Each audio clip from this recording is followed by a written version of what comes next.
So one of the beauties of the World Cup is that your country may not be playing, but you see your countryman playing. I know it sounds odd. So in '98, Ghana was not playing, but a lot of us were cheering on France because of a certain Marcel Desaily, and I have a feeling they may have felt same, even though I'm not particularly sure in places like Algeria and the rest where Zinedine Zidane had roots in. The World Cup has become a global stage where dual nationalities are heavily represented. It's become like a microcosm of the world, where people move into different countries and then become a part of the society. And at the ongoing World Cup in Qatar, there are at least 10 players who could easily have been playing for the Black Stars of Ghana. Take Mohammed Muntari, for instance, born in Kumasi, played in the backyards of Osei with Ghana defender Mohamed Salisu. But he is playing for Qatar at the World Cup. He departed as a footballer to Qatar many years ago from Ghana, has naturalized, and when he headed in that goal against Senegal, he became the first player in Qatari football history to score at the World Cup. Phenomenal day for him. Also in the ongoing World Cup, Muntari is one of 10 players who could have been playing for the Black Stars. Jeremy Frimpong is one of them. The Bayer Leverkusen right back will turn out for the Netherlands. He's part of the Dutch team, not a regular. And the Black Stars had made significant effort to try to draw him in, but he is not yet going to be a Black Stars at the moment.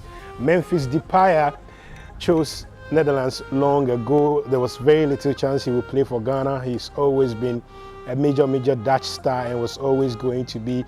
The beautiful thing though is that Depay has kept a close connection to home, visits regularly on vacation, and is helping out many charities that is impacting positively the lives of many school kids in the country. So he's done his bit.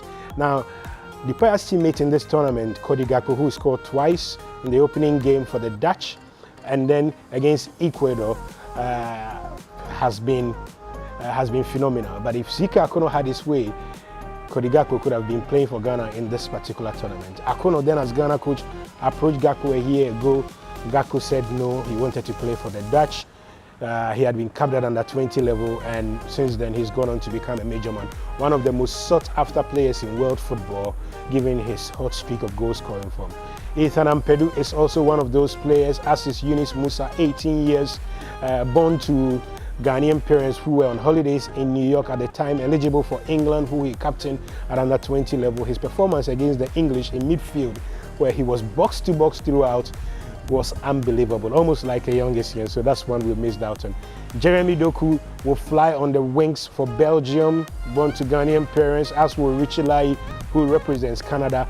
Nico Williams rejected the Black Stars and is playing for Spain. His brother, Inaki Williams, is playing for Ghana, so two players from the same background who chose different paths. And Alphonse was born in a refugee camp in Ghana, Budumburam. If you know Budumburam, you know how tough that would have been.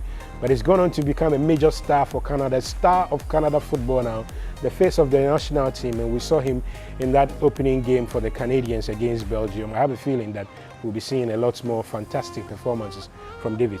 Now, before these players all became the talking point for nationality switches and second-generation internationals, there was a certain Jerome Boateng. Now, Jerome Boateng is the most successful of those players. 3 World Cup appearances, one in 2010, one in 2014 when Germany were World Cup winners, and one in 2018. In all, he's played 14 matches for Germany in World Cup. He currently plays for Lyon, but in 2014 he was a World Cup winner. In 2010 he was a semi-finalist, so his record is quite phenomenal. Before him though, Marcel Desaily had become the first player of Ghanaian descent to lift the World Cup. He did that with France in one of his 2 World Cup appearances, the first in '98, the second in 2002, 8 games spread across those 2 competitions. In '98, he was a World Cup winner. In 2002, as France captain, he exited from the group stage. He captained France in 4 World Cup games, including those 3 in the 2002 World Cup, and including in that opener against Senegal that the French were stunned badly. Then there is Gerard Asamoah, 2 World Cup appearances in 2002 and 2006, played in the final against Brazil, 4 matches in all, losing finalists in 2002, but all those performances have come as a substitute. And then there is David Odonko, another player who played in the 2006 World Cup for Germany, a player of Ghanaian origin as well, 4 matches played, semi-finalist, but mostly as a sub. Danny Welbeck has appeared in 2 World Cups for England, 2014 and 2018. In 2014, Welbeck started 2 games. He's played 3 games overall. Mario Balotelli has appeared in 1 World Cup, 3 matches, but he scored 1 goal. Balotelli never misses out. Played for Italy. He, again, like many of those players, has developed a strong connection to Ghana. Danny Welbeck constantly helping charities here. I think the big lesson to draw from all this is that it needs to speed up the effort, the energy, and the awareness to be successful at international level. You need a big pool of talent. Thank you for watching. Remember to hit the subscribe button on the YouTube page.